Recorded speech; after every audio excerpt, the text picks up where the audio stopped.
Hola, bienvenidos a Desmintiendo al Cerebro. Soy Héctor y vamos a adentrarnos en un tema fascinante que está revolucionando la forma en que entendemos el aprendizaje, la neuroeducación.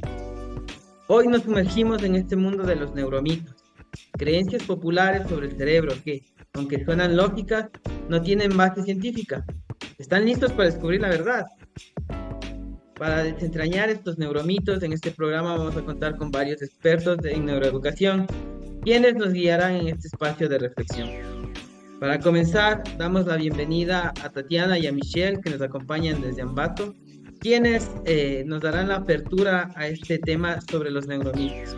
Tatiana, Michelle, bienvenidas. Saludos con todo, Héctor. Un gusto. Gracias por la invitación. Bueno, voy a empezar este podcast hablándoles un poquito acerca de los neuromitos. ¿Qué es los neuromitos? Son creencias erróneas sobre cómo funciona el cerebro y cuál es su estructura. Esto, aplicado en el campo educativo, nos lleva a realizar prácticas que no están probadas y que incluso pueden ser contraproducentes para el proceso enseñanza-aprendizaje. Hay información que damos por verdadera, por haberla escuchado repetidas veces o por hacernos de sentido común. Pero ¿qué nos dicen los investigadores? Los investigadores nos dicen que de cierta manera hay razón de existir los neuromitos en determinadas afirmaciones, que se daban por ciertas en algún momento particular. Sin embargo, como en todos los ámbitos, también ha habido un avance de la ciencia y también la tecnología asociadas a la investigación. Nos podemos dar cuenta realmente qué son las creencias, que ciertas creencias no son ciertas, que simplemente son neuromitos. Hoy en día, con el desarrollo de la neurociencia, gracias a esta neurociencia, podemos ver realmente cómo está aprendiendo nuestro cerebro en tiempo real. Y de esta manera podemos comprobar y certificar por qué hay cosas que funcionan y aquellas que también no funcionan o no son tan certeras cuando la aplicamos dentro del ámbito educativo. Tú, Michelita, ¿qué me puedes decir con respecto a este tema? Bueno, hola, ¿qué tal? Tati, Héctor, estimados colegas. Bueno, abordando un poquito este tema de los neuromitos, es verdad, son ideas pues falsas o mal interpretadas sobre el funcionamiento del cerebro que se han popularizado, especialmente en nuestro ámbito que es la educación. Es muy importante recordar cuál ha sido este origen de los neuromitos. Los neuromitos pues empiezan a popularizarse con el auge de la neurociencia y su aplicación en el ámbito educativo a partir de la década de los 90, conocida también como la década del cerebro. Sin embargo, muchas de estas investigaciones fueron mal interpretadas o tergiversadas la información.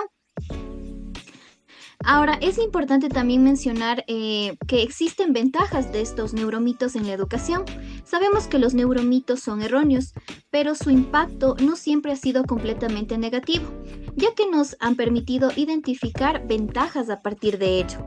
La primera que podemos mencionar es que ha generado un mayor interés por la neurociencia. Ha motivado a muchos docentes a interesarse en cómo verdaderamente funciona nuestro cerebro y en cómo mejorar nuestros métodos de enseñanza-aprendizaje. Nos ha permitido también como docentes tener una innovación en el aula, ya que se ha impulsado la búsqueda de nuevas estrategias educativas, aunque algunas no sean pues completamente correctas. Se ha fomentado también la personalización del aprendizaje. Si bien es cierto, se ha llegado a proponer una mayor atención a las diferencias individuales de nuestros estudiantes para que el proceso de enseñanza-aprendizaje sea pues significativo. Así como podemos mencionar las ventajas de estos neuromitos, también es importante que podamos reconocer cuáles son estas desventajas. Sin embargo, los neuromitos también han causado varios problemas, como es la aplicación de estrategias ineficientes, métodos basados en neuromitos, pueden desviar la enseñanza de prácticas realmente efectivas.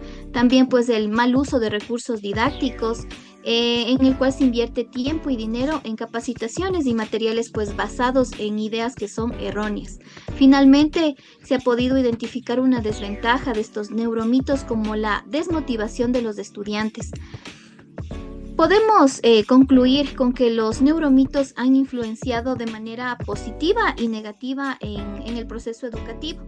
Es fundamental que nosotros como docentes, incluso estudiantes y en general profesionales de la educación, basemos nuestras estrategias en evidencia científica y real y no más en creencias. Para mejorar de esta manera el proceso de enseñanza-aprendizaje es importante y clave seguir investigando y aplicando prácticas que realmente beneficien este proceso. Bueno, agradecemos la intervención de Tatiana y Michelle, quienes nos han dado una introducción bastante profunda y enriquecedora sobre los neuromitos. Ahora damos la bienvenida a Verónica, quien desde Cuenca nos va a hablar sobre los neuromitos, pero en esta ocasión desde la perspectiva de la psicología. Verónica, bienvenida. Muchísimas gracias, Héctor. Buenas noches con todos. Un gusto compartir con ustedes un tema interesante sobre los neuromitos. En este caso, yo les voy a hablar un poquito sobre, dentro de la psicología, qué son estos neuromitos, ¿no? Estos neuromitos pueden tener efectos perjudiciales, especialmente en el campo de la psicoeducación y el tratamiento psicológico. Por ejemplo, dentro de la educación, los neuromitos pueden llevar a la adopción de prácticas pedagógicas basadas en información errónea, como usar métodos de enseñanza que no están respaldados por la evidencia científica, lo que puede afectar negativamente el aprendizaje y desarrollo de los estudiantes. Ahora, dentro de las terapias psicológicas, a veces los psicólogos podemos aplicar enfoques basados en creencias erróneas sobre el cerebro, lo que puede ser ineficaz e incluso contraproducente. En este caso, bueno, me puse a investigar un poquito más y me pareció interesante lo que los autores Benny y José, en su trabajo, dentro de su trabajo de neuroeducación, ellos comentan que también son creencias que están basadas en malinterpretaciones de los resultados de las investigaciones científicas sobre el cerebro. A este tipo de creencias, por lo general, son adoptadas sin cuestionamiento y se aplican en contextos educativos, lo cual puede tener efectos negativos en los métodos de enseñanza. Y eso, tal vez en cuanto a lo que es el campo de la educación, les podría tal vez comentar. Muchísimas gracias. Gracias, Verónica, por tan significativos aportes en este espacio de aprendizaje. En este sentido, vamos a continuar hablando de los neuromitos, pero esta vez vamos como que a diferenciar o a segmentar los neuromitos, ¿no? A especificar cuáles son. Para esto, Ruth nos va a ayudar especificando un neuromito y qué estrategias podemos tomarlo acerca de ello. Bienvenida, Ruth. Buenas noches. Buenas noches, Héctor. Muchísimas gracias. Bueno, yo les voy a hablar sobre el neuromito de los estilos de aprendizaje según el modelo Bagnell-Fleming. Se supone que según un test que se aplica a los estudiantes, pueden ser clasificados y así diseñar actividades con tendencias visuales, kinestésicas, auditivas, y así los aprendizajes podrían potenciarse. No existe una evidencia neurocientífica que avale este hecho. Se aprende mejor cuando se integran diversas estrategias con diferentes canales receptivos. ¿Cuáles son los canales receptivos? Son los 5 sentidos. Nuestro cerebro es multisensorial y por ello es importante realizar planificaciones con actividades integrales y así contrarrestar una propuesta para el desarrollo óptimo del cerebro. A modo de ejemplo, podría ser aplicada en la lectoescritura con la vocalización y la grafía. Por ejemplo, si digo A, entonces es la vocalización y la grafía A. Esto puede generar múltiples conexiones con una codificación dual. Muchísimas gracias, Héctor. Gracias, Ruth. Muy amable por esos ejemplos, ¿no? De la misma manera, damos la bienvenida a Daniela, que desde Cuenca nos va a hablar también sobre otro neuromito, ¿no? Y qué estrategia podemos aplicar para dejar esos neuromitos de lado. Daniela, bienvenida. Muchísimas gracias por la invitación. Bueno, yo les voy a hablar acerca de un neuromito, creo que todos hemos escuchado alguna vez, de que solo usamos el 10% de nuestro cerebro. Este mito se ha extendido a través de la mala interpretación de teorías y principios científicos. Algunas investigaciones sugieren que esta creencia surgió a partir de una mala comprensión de las investigaciones neurológicas en el siglo XX. En la actualidad está comprobado de que nosotros utilizamos el 100% de nuestro cerebro para poder llevar a cabo cualquier tipo de actividad. Por ejemplo, como estrategia dentro de las aulas podríamos utilizar lo que es el aprendizaje colaborativo, en el cual los estudiantes trabajan en equipo, se comunican, escuchan, resuelven conflictos, lo cual permite desarrollar varias habilidades, entre ellas una muy importante como es el pensamiento crítico. Eso es lo que yo les podría compartir acerca de este neuromito. Muchas gracias, Daniela, por este ejemplo, ¿no? Bueno, estamos casi llegando al final, ¿no? En este sentido, vamos a dar la bienvenida a nuestro experto, al plato fuerte de la noche, Luis Antonio Lucas, quien es experto en neuroeducación. Va a hablarnos sobre los neuromitos desde la perspectiva mucho más científica. Luis Antonio, bienvenido. Muchas gracias, Héctor. Es un honor para mí compartir este espacio con expertas de varias ciudades y, bueno, poner un granito de arena también para la comunidad educativa. Partiendo de un neuromito, ya lo dijeron mis compañeras, me antecedieron la palabra, que todo esto se genera dependiendo de lo que se quiera vender. Yo quiero hablar algo importante de lo que es el marketing para poder vender, en este caso, libros, cursos, que dan resultado, entre paréntesis, resultados cuando nosotros necesitamos, por ejemplo, fortalecer el lenguaje, personas que en este caso tienen TDAH, autismo, los padres de familia caen en pseudociencias que les venden, por ejemplo, el Bright Gym, que es un aprendizaje que ejercita su cerebro, dice. Pues le venden como la panacea, digamos así, del aprendizaje. Pero, ¿por qué? Porque ellos nos dicen que al hacer estos ejercicios, nosotros estimulamos el hemisferio izquierdo y el hemisferio derecho, ¿sí? Pero esto no es real, no tiene una base científica. Es verdad que fue creado hace más de 40 años y existen muchos países en el mundo como Estados Unidos, Gran Bretaña, de donde viene, donde ahí mismo los científicos lo han refutado, ¿sí? Pero sigue siendo atractivo para los educadores y para muchos países, en este caso los países latinoamericanos. Eso es lo que podríamos fortalecer un poco de lo que han venido hablando mis compañeras sobre los neuromitos. Muchas gracias, Luis, por tus aportes, ¿no? En este sentido, también tenemos la participación de Ketty, que nos acompaña desde Guayaquil. Ella tiene algunas preguntas, ¿no?, sobre los neuromitos, y sí quisiéramos, Luis, que nos aclares algunas situaciones desde tu visión como experto, ¿no? Ketty, bienvenida. Adelante con la pregunta. Muchas gracias, Héctor. Buenas noches con todos. Antes de generar mi pregunta, con todo lo escuchado, también puedo decir que no podemos ignorar las contribuciones de la neurociencia para ampliar el mapa de referencia de la comprensión de nuestro cerebro. Debemos de tener la humildad de saber que son pasos evolutivos en un campo de investigación inmenso y todavía misterioso del mismo, y que cuando estudiamos el aprendizaje lo hacemos a menudo en busca de respuestas. Sin embargo, son mucho más importantes las preguntas, pues estas son las que nos abren la mente, las que nos hacen buscar, reflexionar, intuir, analizar e ir más allá, buscando cuestionar nuestras creencias sobre cómo aprender. En ese sentido, Luis Antonio, tengo mucha curiosidad de saber qué tan cierto es que con la edad se pierde la capacidad para aprender habilidades y conceptos nuevos. Claro, Ketty, un saludo a la ciudad de Guayaquil. Es completamente falso que el cerebro del ser humano, al pasar los años, pierde su capacidad. Existen muchos estudios científicos que nos hablan que la mente tiene la capacidad de aprender y formar nuevas conexiones neuronales a través de su vida. Este fenómeno se conoce como la neuroplasticidad y es la base de nuestra capacidad de aprender cosas nuevas sin importar la edad.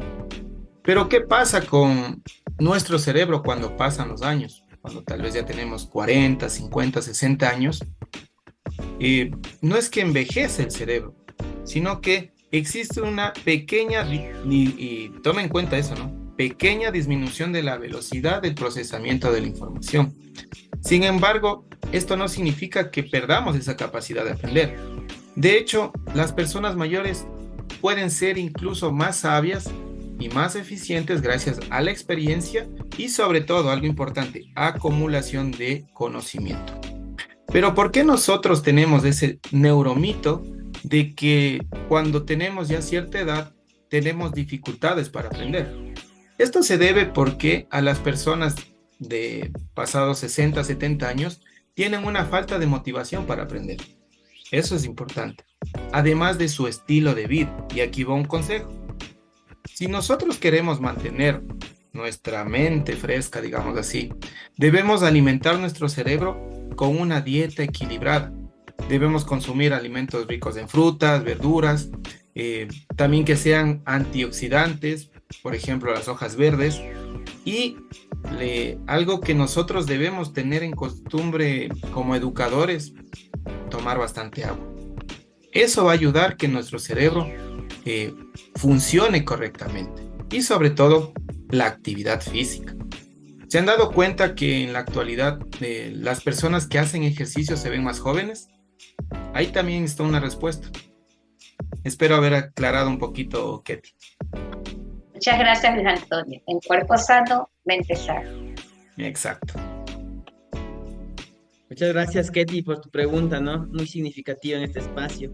Asimismo, damos la bienvenida a Jimena desde Cuenca, quien también se plantea algunas interrogantes, ¿no?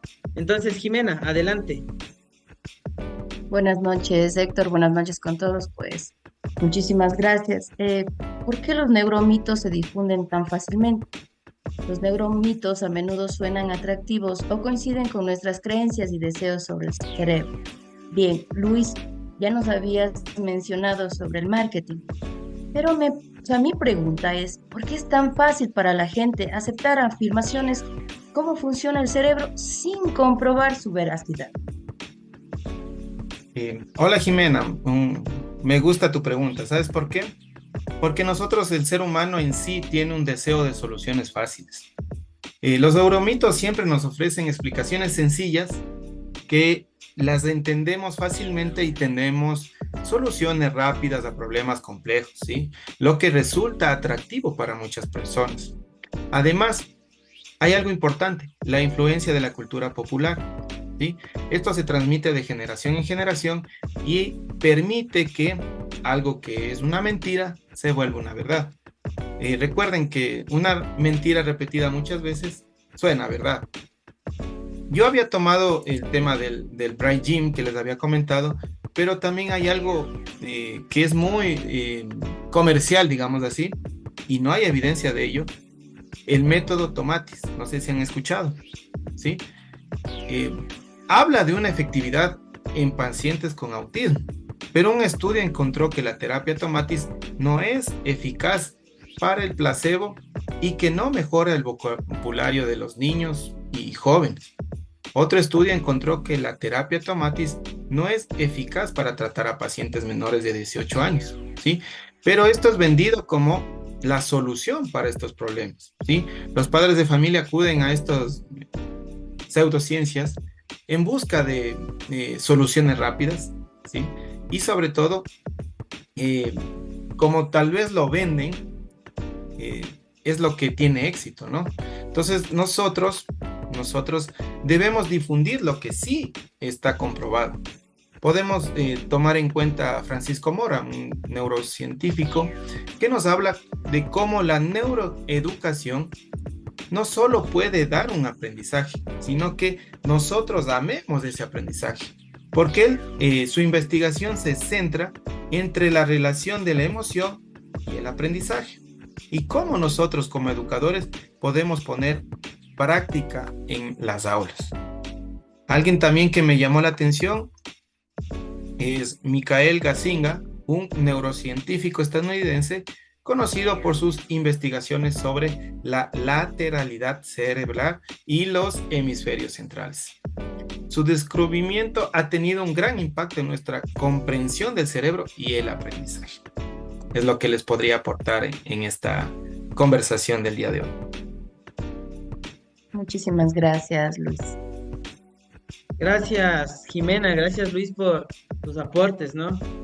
Bueno, como para cerrar, informar que primero agradecer a todos los panelistas del día de hoy. Gracias por sus aportes. Hemos tenido algunos aportes desde las diferentes aristas, ¿no? De la educación, desde la psicología, desde el experto, ¿no? Entonces hemos llegado al final de nuestro viaje por este fascinante y a veces confuso mundo de las neuromitos. Espero que este episodio haya servido para aclarar algunas ideas erróneas sobre el cerebro y haya dado herramientas para ser más críticos con la información que encontramos. Recuerda y recordemos que el cerebro es un órgano increíblemente complejo y dinámico y que la neurociencia está en constante evolución.